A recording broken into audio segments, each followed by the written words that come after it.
She didn't choose a future. She chose the sentence that makes adults stop looking at her with that face. You know the face. The slightly tilted head. The soft, "and what are you thinking about doing, sweetheart?" voice. She found one sentence, 3 syllables, pre-med, that ends the conversation every single time. And somewhere between the relieved nods and the proud smiles, a girl quietly disappeared inside her own mouth. It's Wednesday, 3 p.m.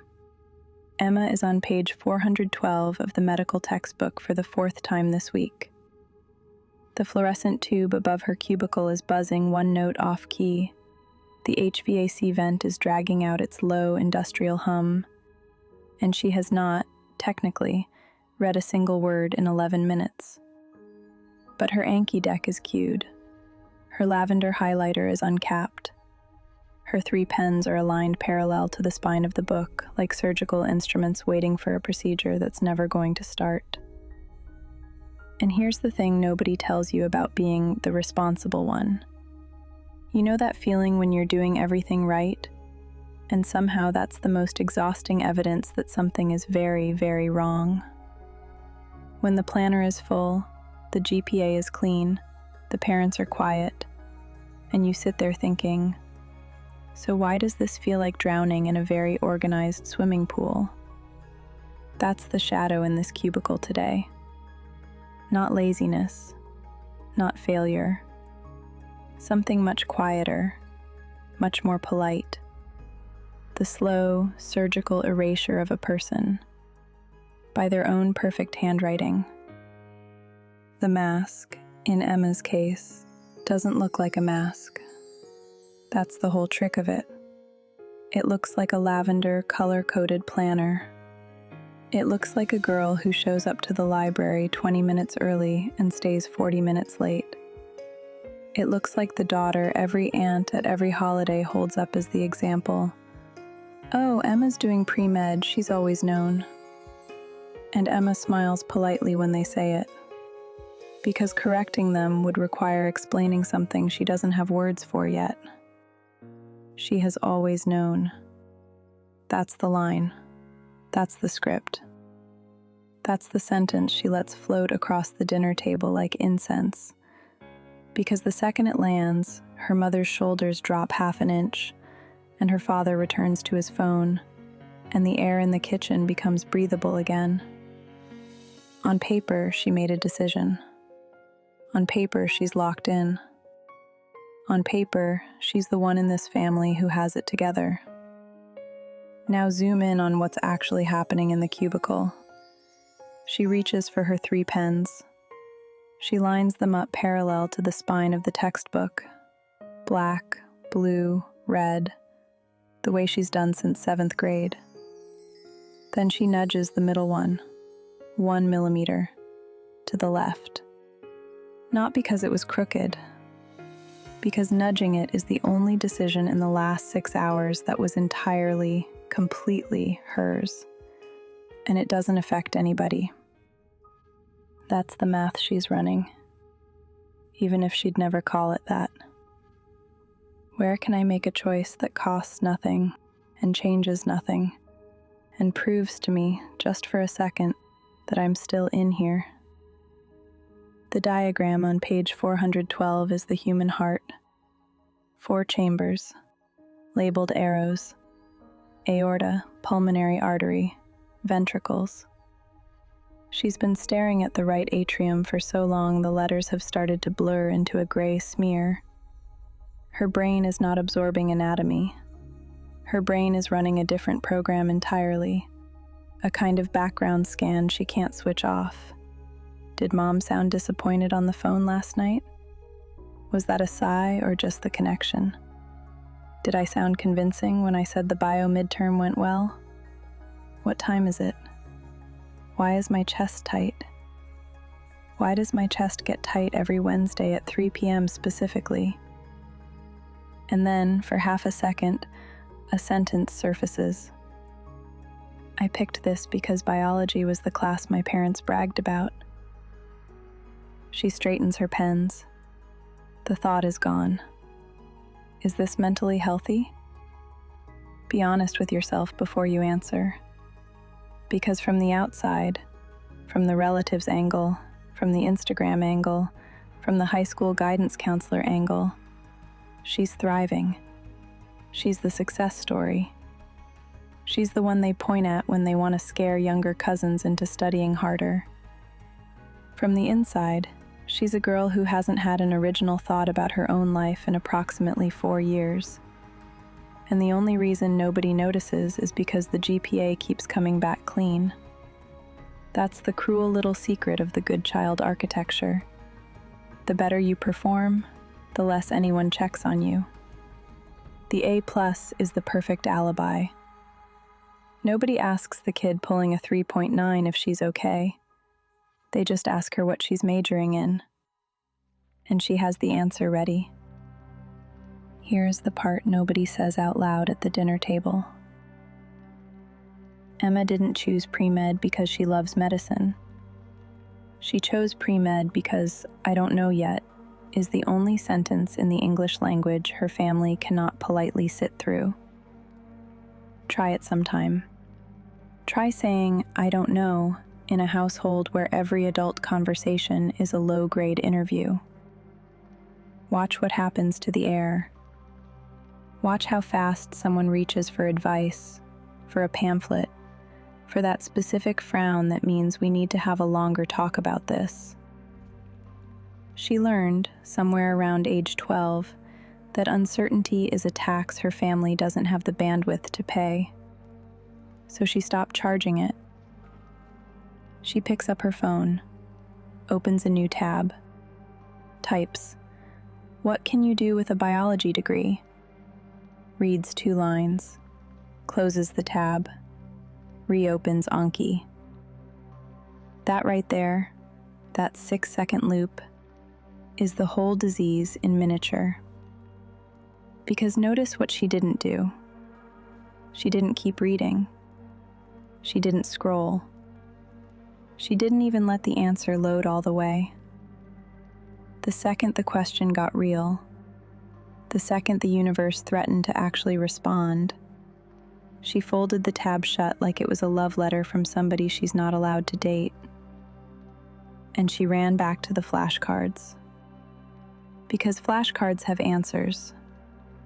Flashcards have a green check mark and a red X. Flashcards never look at her with that "And what are you thinking about doing, sweetheart" face.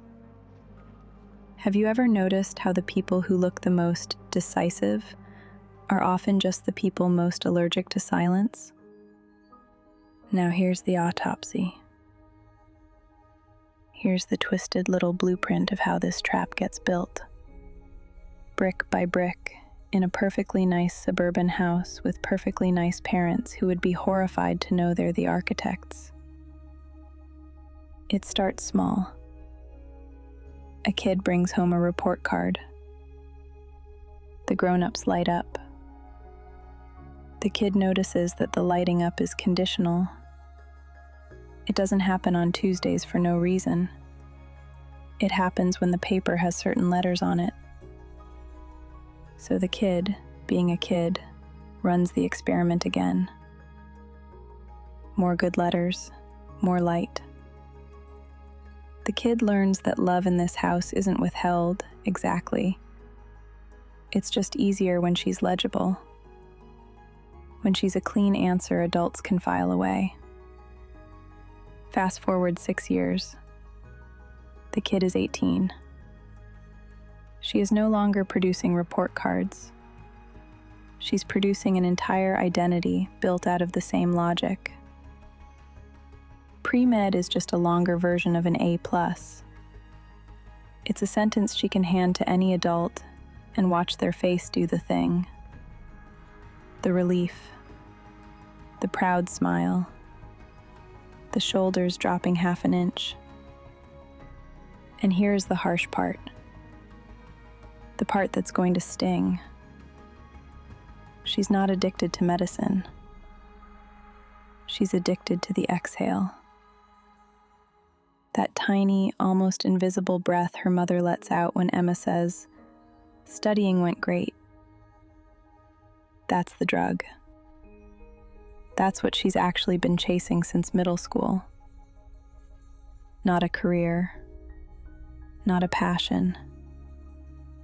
A 2-second sound somebody else makes when she gives them the correct answer about her own life. And the cage isn't the major. The cage is the fact that every time the question, "What do you actually want?" gets close, her hands reach for a flashcard, just so they have somewhere to be. She sets the mechanical pencil down. Click. The HVAC keeps droning. The fluorescent tube keeps buzzing one note off key. And somewhere underneath all that white noise, 3 doors appear in the back of her skull. Not literally, she's not losing it, but the way decisions feel when you finally let yourself look at them straight on. 3 doors, each one with a price tag taped to the front. Door 1, the one labeled, "Stop calling it responsibility." This is the cognitive shift. She would have to sit down, maybe in this exact cubicle, maybe on the edge of her bed at 2 a.m., and admit, in plain English, that what she's been calling being responsible is actually a trade. She is exchanging her identity for her family's calm.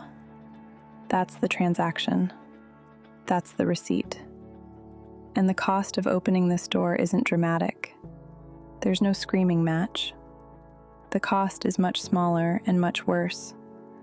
The next time she's at the dinner table and her mother asks how the bio midterm went, she has to sit in the silence and not fill it with the rehearsed answer.